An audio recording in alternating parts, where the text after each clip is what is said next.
Pensiyaçılara şad xəbər. Maddi yardım verilməsi barədə Dövlət Sosial Müdafiə Fondunun sədri Himalay Məmşov deyib.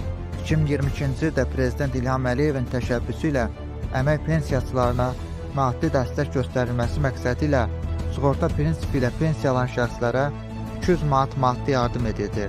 2023-cü ildə isə həmin maddi yardımlar bölündü və bir aya düşən məbləğ pensiyalara daxil edildi. Həmin yardımlar indeksləşdirilərək pensiya məbləği daxilində ödənilir. Sosial ödənişlərdə artımlar ola bilər. Vətəndaşlara dövlətin dəstəyi davamlı şəkildə gücləndirilir. Deputat həmçinin bildirib ki, pensiyaçılara 200 manat əlavə yardımın ödənilməsi 2022-ci ildən tətbiq olunmağa başlayıb. O zaman istehlak bazarında qiymətlərin kəskin artması səbəbindən dövlət başçısı pensiyaçılara maddi yardım verilməsi ilə bağlı sənəd imzalayıb. Həmin yardım da pensiya məbləğinə əlavə olunub və indeksləşdirilib. Bu ildə maddi yardımın verilməsi ilə bağlı Milli Məclisdə təklif səsləndirilib. Pensiyaçılara maddi yardım ödənilməsi nominal əmək haqqının artım səviyyəsində həyata keçirilə bilər.